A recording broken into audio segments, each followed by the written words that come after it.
E a questão do budismo, Alessio, como que foi a sua entrada?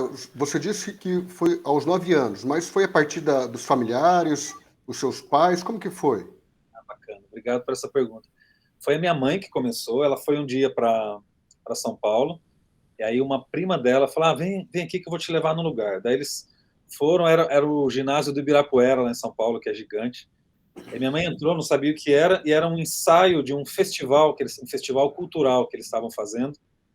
E, inclusive, o presidente dessa organização, o Dr. Daisaku Ikeda, ele estava lá no Brasil, ele participou desse evento. Uhum. E a minha mãe participou daquilo ali, viu lá 20 mil pessoas comemorando, alegres, e fazendo apresentações culturais e tudo mais. Ela falou, o que é isso, né? E ela ficou muito encantada. Depois o pessoal foi conversando com ela, isso era fevereiro, e aí em dezembro, em novembro, ela começou a prática diária, né? E aí Uhum. ela ficou muito encantada porque não era uma ideia de budismo que a gente tem, de um budismo isolado, de monges, de Uhum. essa meditação silenciosa. Era uma coisa agitada, de gente feliz, de uma coisa social, engajada e tudo mais. Pô, legal. Então foi por meio dela que a gente começou, né? Dali a gente não parou mais. Muito bacana. Eu sou cristão, mas eu tenho muita curiosidade em relação a todas as religiões, muita curiosidade mesmo. Legal. E em relação ao budismo, o que você pode falar mais pra gente? Porque assim, eu acho que é a primeira vez que eu tô tendo a oportunidade de conversar com alguém que é budista. Eu acho que muita gente aí nunca teve essa oportunidade, que vai estar ouvindo. O que o budismo acredita? Qual que é a essência do budismo? Interessante. Olha só, a gente tem que entender que, por exemplo, quando Jesus Cristo nasceu, o budismo já tinha 500 anos de Uhum, existência, de filosofia, de prática, de propagação, já estava disseminado na Ásia, já estava inclusive chegando ali no Oriente Médio e entrando naquela rota da seda, naquele intercâmbio, enfim. Então, o budismo ele nasce, né, 500 anos mais ou menos antes de Cristo, com uma proposta bem básica. Ele queria, o Buda, né, o fundador, ele queria uhum, resolver 4 problemas básicos que as pessoas têm, que é nascer, crescer, envelhecer e morrer. uhum, Essas 4 coisas, tudo que a gente passa de sofrimento, ele está dentro dessas 4 coisas. Quando ele percebeu isso, ele falou, ok, então eu tenho que achar solução para essas 4 coisas. As pessoas precisam aprender a lidar com o nascimento, não o nascimento, o bebê em si, mas o nascimento como o vir ao mundo, né? uhum, E depois com o envelhecimento, com as doenças e com a morte. Se eu uhum, acho uma equação, uma maneira de resolver essas coisas, as pessoas vão viver bem. uhum. Então, a primeira ideia do budismo é: eu preciso que as pessoas comuns vivam bem. Então, Legal. ele não nasce com a ideia que a gente tem hoje de religião, assim, sabe? Não era uma Uhum, coisa com mandamentos, com coisas, com códigos. uhum, Era o contrário. Ele também era próximo de uma filosofia de vida. Muita gente pergunta se é filosofia de vida, se é religião. uhum, Ele não era nem uma coisa nem outra no início, porque não se tem muito essa diferença no Oriente, né? uhum.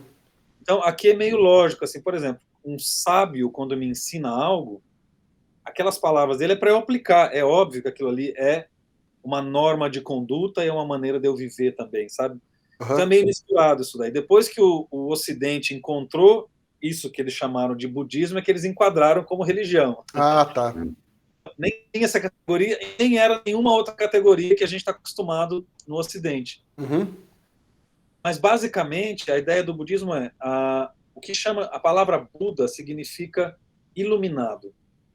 Então, um Buda é uma pessoa iluminada, sábia, para uhum, essas 4 questões. Ele sabe o significado do motivo da gente estar no mundo, ele entende o envelhecimento, o dia a dia, ele entende as doenças como fator intrínseco à vida e ele compreende a natureza da morte. Então, por isso, ele vive bem hoje. O uhum. objetivo do budismo é entender o mecanismo da vida e aplicar isso daí para eu viver bem fisicamente, mentalmente, socialmente. Enfim, aplicar em você e depois aplicar nas pessoas que você conhece. Legal. Então, o budismo ele resolve, assim, eu gosto porque ele tem uma maneira muito lógica de resolver as questões da vida. Então, assim, não é apenas uma especulação, sabe? Da onde nasceu o universo? A gente fica 3 anos discutindo. Não, não. Uhum, Como você consegue ser feliz hoje na sua casa e você sentir plena satisfação de viver uhum, com as coisas que você faz, uhum. independentemente de quais sejam?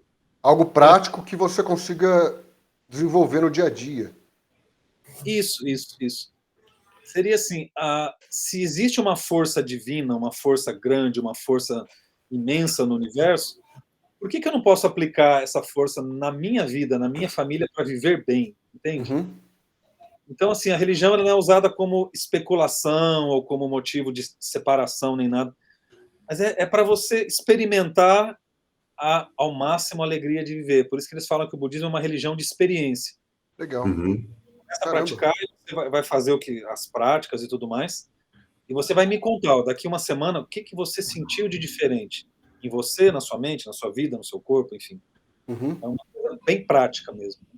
Muito legal.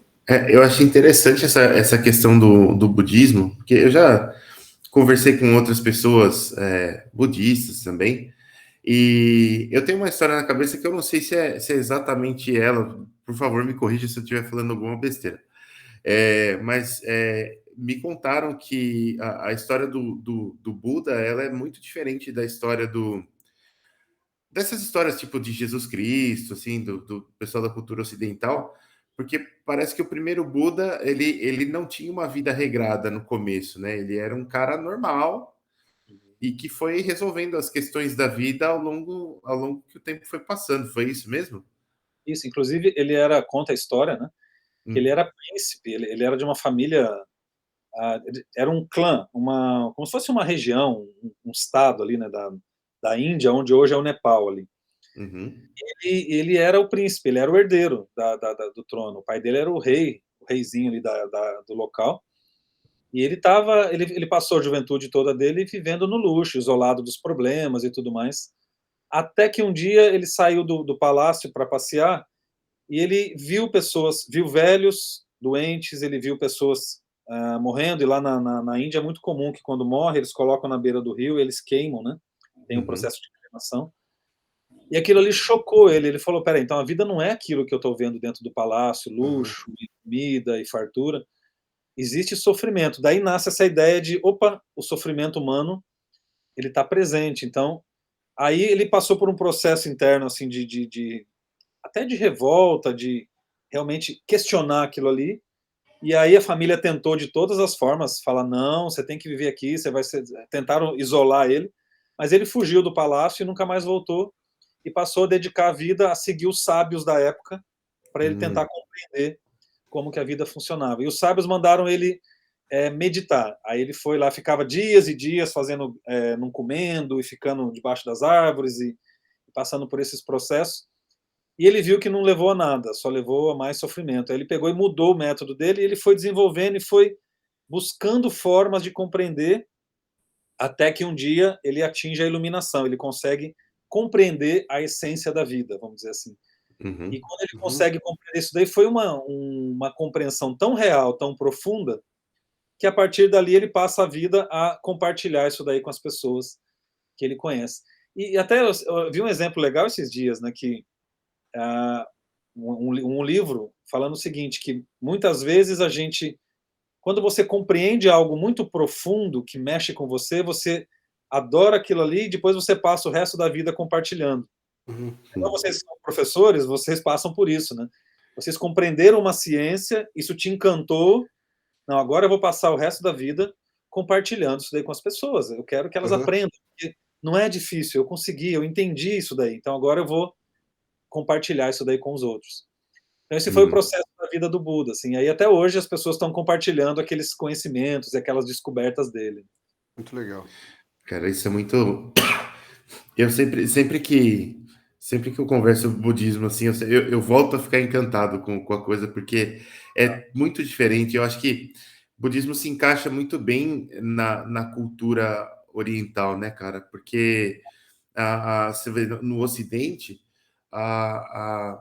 pelo menos falo pela minha vivência, assim, mas eu acho que a maioria das famílias cristãs, assim, por exemplo, a religião e a moral elas estão muito ligadas, né, cara? Então você tem os mandamentos e as leis e que você tem que seguir e tudo mais. E no Oriente é legal porque isso é separado, né? A moral ela é uma coisa cultural, ela não é uma coisa tão ligada com a religião. A religião ela tem um aspecto mais filosófico, né? Uhum.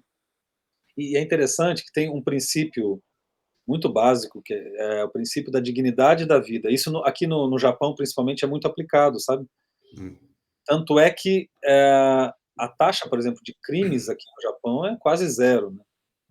Não é só porque não tem armas, né? Que no Japão não tem armas, então as pessoas... Tanto é que vocês viram esses dias que assassinaram o ex-primeiro-ministro, né, do Japão, e o cara que fez isso, ele teve que fabricar a própria arma dele, porque não tem. Então ele fabricou em casa e aí ele pôde usar. Mas a base está ligada a isso, assim, tem muito dessa influência do budismo, de que um ser humano ele é digno de respeito porque ele está vivo. Acabou. Bem simples. Você não tem direito nem de encostar, você não tem direito de a esfera de dignidade de uma outra pessoa só porque você está descontente, né? Ou porque você não gosta. Então isso daí é uma coisa muito prática, assim, que de certa forma as pessoas assimilam. Então não tem o nível de violência física, de você se sentir no direito de invadir o espaço do outro, é muito pequeno, e eu acredito por uma questão cultural, religiosa, ou essa mistura que você disse, né, Vinícius? Já é parte do imaginário e é parte da conduta, né? Então as pessoas, elas respeitam umas às outras, assim, muito mais do que eu vejo no Ocidente. Legal.